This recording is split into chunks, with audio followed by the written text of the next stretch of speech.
It's received praise from ATV enthusiasts from all over. Mill Creek Multi-Use Trail, southeast of Fayetteville near Combs in the Ozark National Forest. And it's where we'll begin this week's show. And then we'll take you to the Gunner Pool and Barkshed recreation areas not too far from Mountain View.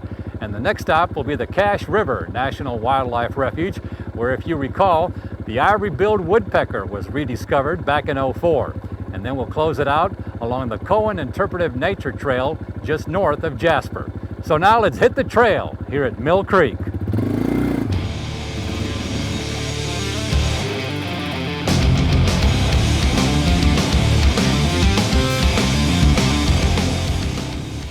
You don't have to be a four-wheeler enthusiast to enjoy this trail. You can come out on your two-wheeler as well, like Bill Eddy of Fayetteville.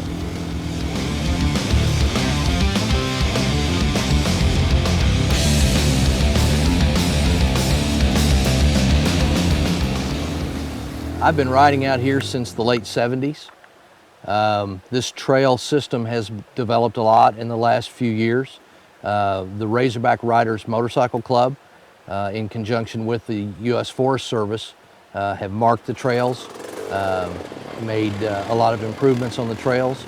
The trails here are really nice. There's some rugged spots, there's some rocky places, there's some really beautiful scenery, deer and wildlife. I've been to several trail systems. I like White Rock as well as any place I've ever been.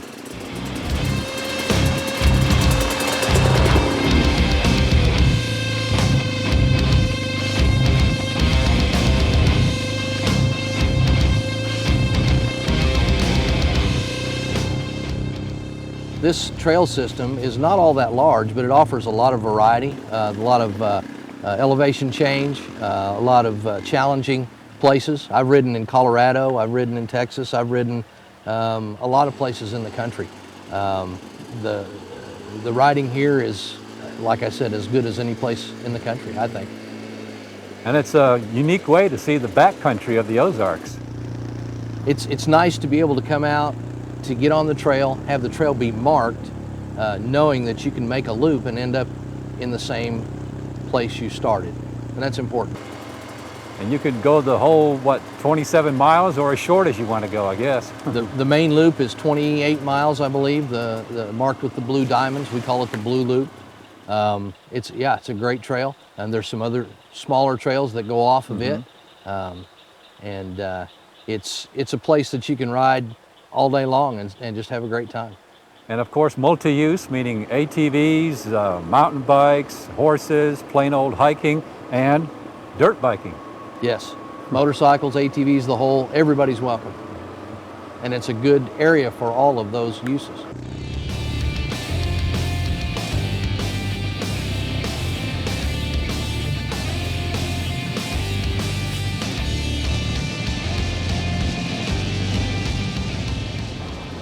By whichever means you decide to utilize Mill Creek Trail, you'll be enjoying some of the most remote areas of the Ozark National Forest, featuring spectacular mountainous terrain, scenic views, lush upland hardwood forests, and clear mountain streams.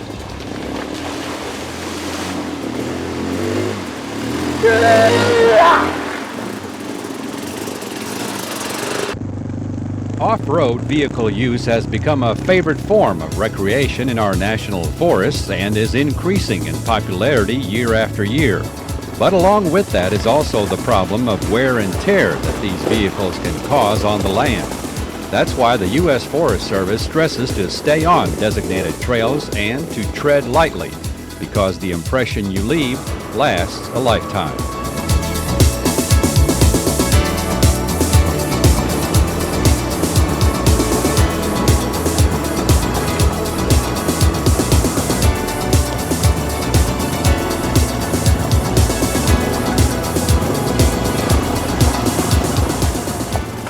Since many of the trees are right alongside the edge of the trail, they can sneak up on you when you least expect it.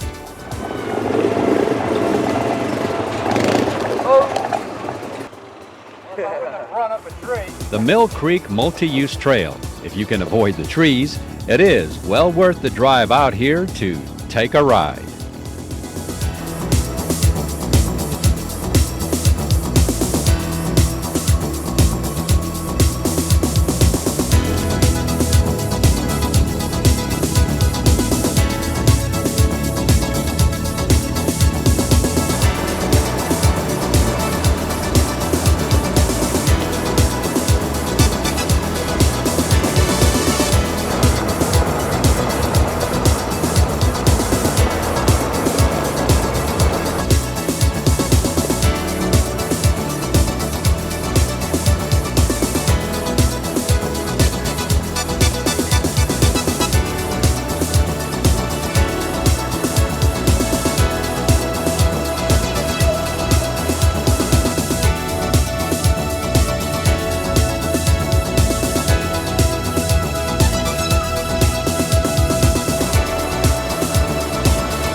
North Sylamore Creek, which flows along northwest of Mountain View in the Ozark National Forest. This is one of those picture postcard perfect Ozark settings. We're here at the Gunner Pool Recreation Area, which is located north of the town of 56 along Gunner Pool Road.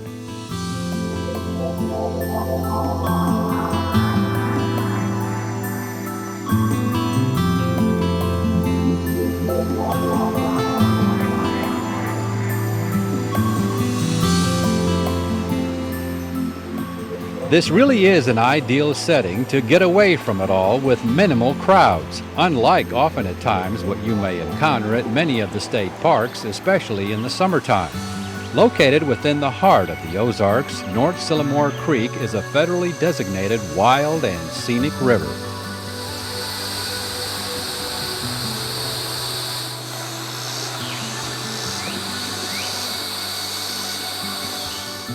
If you like a little elbow room while camping, then this is the ideal location. There are 27 campsites situated between Gunner Pool itself and the North Sylamore Creek swimming area. And whichever site you choose to take a dip in, you can't go wrong. The creek setting offers high, picturesque bluffs that add to your swimming hole pleasure.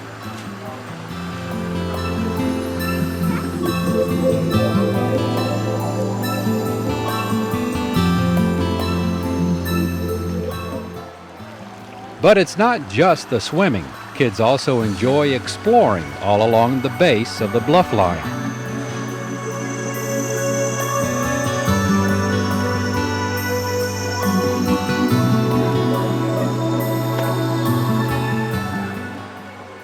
Probably, though, the least crowded area for swimming is Gunner Pool. Come here during the week, and you can even enjoy a rope swing all to yourself. A short path at the other end will lead you down to the spillway.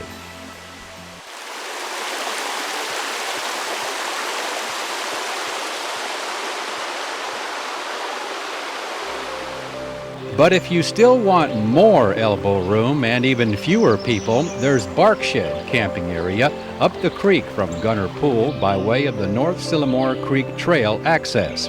Or you can just drive the 6 miles or so to get there. At Barkshed, we're talking really primitive camping away from it all.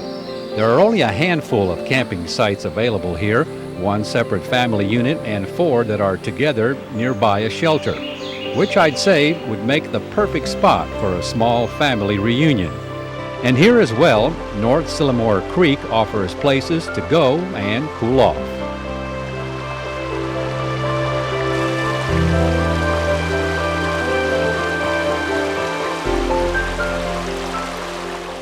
So whether you choose the Gunner Pool Recreation Area or Barkshed, you'll enjoy a wilderness camping experience the way it was meant to be, away from everybody and everything.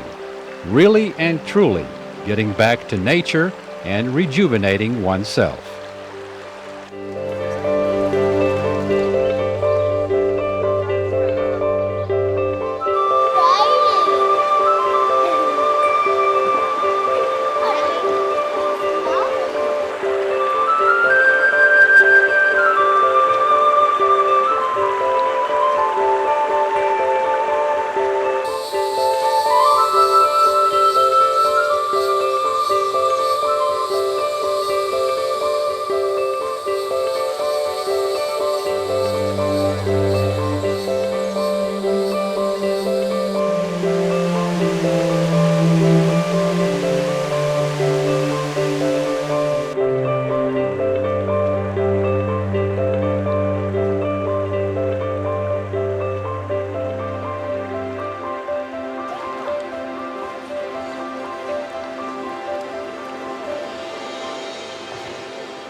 Fellas fishing back here, trying to catch some crappie and bass and maybe a few catfish and so forth. These lakes are really known for crappie. Yeah. Really good crappie lakes. They get flooding from the White River. We're really close to the White River. In fact, this is an old oxbow from the White River. The White River used to flow through here.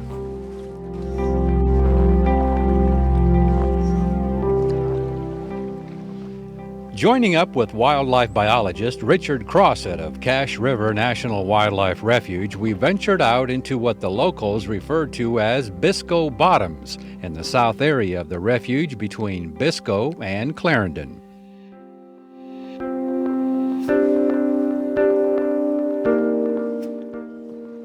It was in this refuge that the once thought extinct Ivory Billed Woodpecker was rediscovered in '04. The last time it was seen was in 1944 in Louisiana.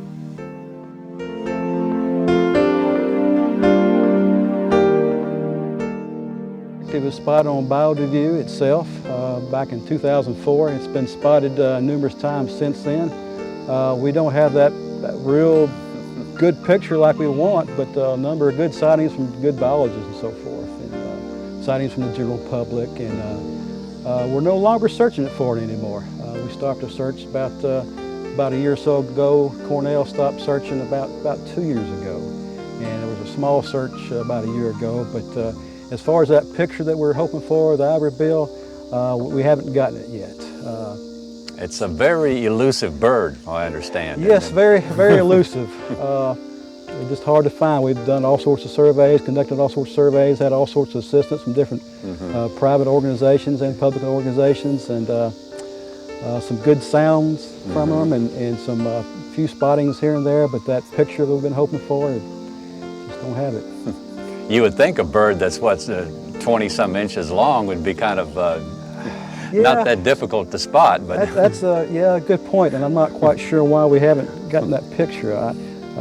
Some people say, well, it's maybe just one or two birds that are kind of nomad, kind of flying back and forth to different areas. But there's definitely not a whole lot of birds, and it's been hard to get that picture.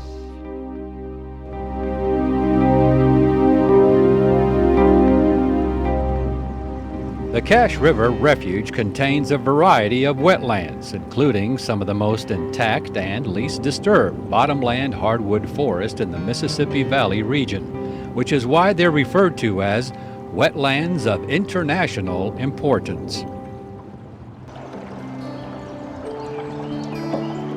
This holds the most wintering mallards of any place in North America. We may have 500,000 mallards in this general area during the winter time, all in the forested areas and wetlands areas and so forth. So that's why it's called an area of international importance. There's only a few in the country that are that. Most of them are out of the country.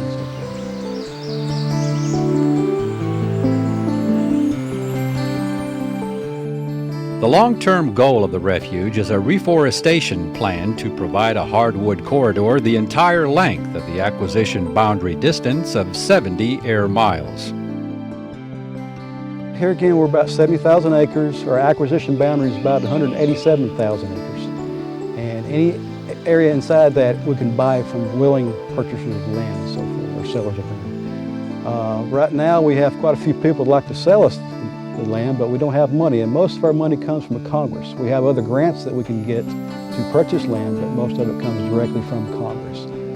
But yeah, every time we buy parcels, particularly if it's ag area, we'd like to make that reforest. We'd like to reforest the areas to make a bigger blocks, bigger habitat blocks of bottomland hardwood forest, which are great for waterfowl, breeding birds, forest breeding birds, deer, bears, and turkeys, and so forth. So we like those large blocks of habitat.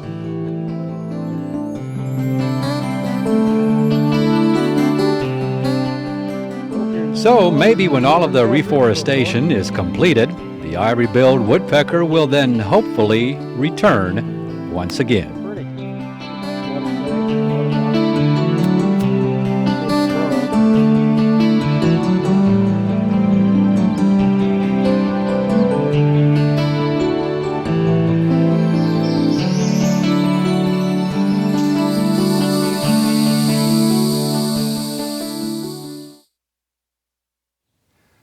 Many times while exploring Arkansas, the places we wind up going takes quite a bit of an effort to get in and out of. But with the exception of this trail, the Koen Interpretive Trail just north of Jasper in the Ozark National Forest. This is one of the places that you can easily take a wheelchair or a mobility power scooter. And joining us is Sarah Davis with the U.S. Forest Service, who will be guiding us along.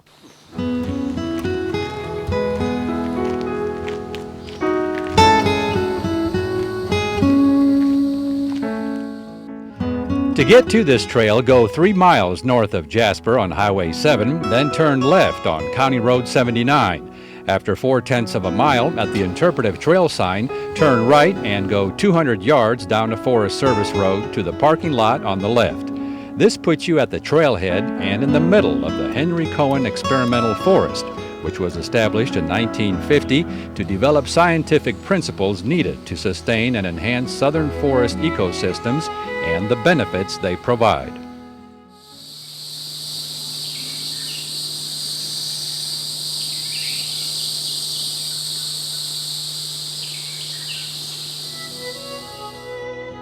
Henry Cohen, by the way, was an early supervisor of the Ozark National Forest. He's known as the father of forestry, receiving his first appointment in 1913 as a forest ranger. He was working when the first forest road was built, and to many of the men who worked for the Forest Service, Cohen was known simply as Uncle Henry. He retired in 1943.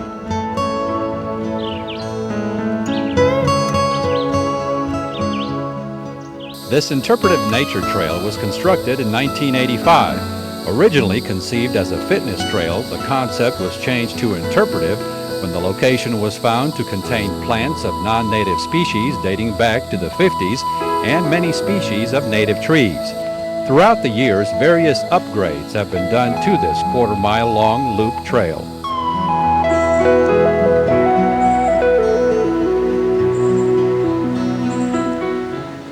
The surface is hardened. They've made a surface of mixed concrete, gravel, and soil. So it is a hardened surface. It also has a gentle slope to it, real easy, about a quarter of a mile of main trail. And if you take the spur trails into account, it's almost a half a mile. The gentle slope of the trail, you can see different tree species. They have signs that were made that explain what tree you're looking at throughout the trail. The quiet area, you can observe different bird species. There's a wildlife pond right off the trail where you can hear frog species. There's woodpeckers here, songbirds. Woodpeckers and songbirds and different wildflowers. Of course, throughout the year you'll have different ones blooming, so you'll have to come at different times of the year. Now, even though it's not officially barrier-free accessible, but it's by the looks of it, you know, those who have power scooters or wheelchairs, it's pretty much is accessible in that manner. Yes, I think most everyone would be able to use it. We also have picnic tables, and there are ramps that will allow you to get up to the picnic table and access the table. What is your favorite part of the trail? Well, I really like songbirds. That's one of my favorites. It's a really quiet place. So it's easy to come in the morning when the songbirds are active and hear a lot of variety. I'm also into the botanicals, you know, the different tree species. There's native and non-native here. Because of the experimental forest, they planted some non-native species, such as tulip poplar, loblolly pine, which don't traditionally grow here, but were planted here for some reason. You can see species of those. And these over here by the picnic area are rather interesting. What's that all about? Yes, those are American chestnut mix with Chinese chestnut, I believe. They are trying to find a blight-resistant chestnut. And so these are some of the experimental seedlings.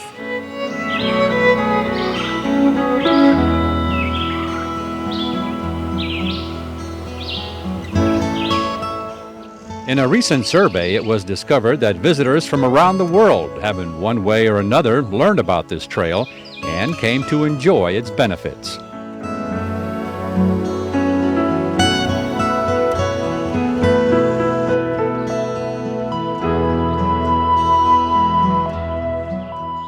There is a lot to enjoy here, with plenty of photo ops, from plants to to wildflowers, to living creatures, and everything else in between.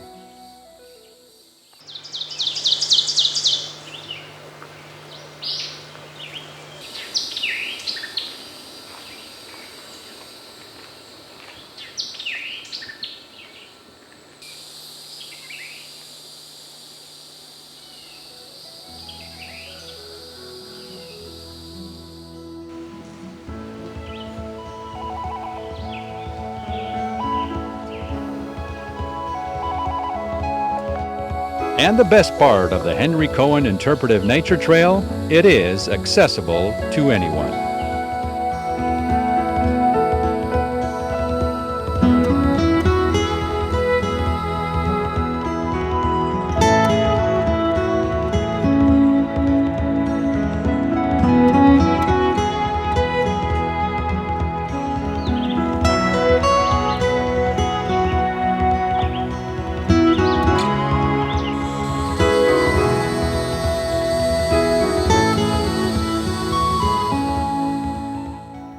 So take a walk for yourself along the Koen Interpretive Nature Trail just north of Jasper in the Ozark National Forest. You'll be surprised at what you can find here. And for more on this destination, plus many of our others, and to read my blog or to order a copy of an episode, visit our website, aetn.org/exploringarkansas. And we'll see you again the next time for another exciting adventure on Exploring Arkansas.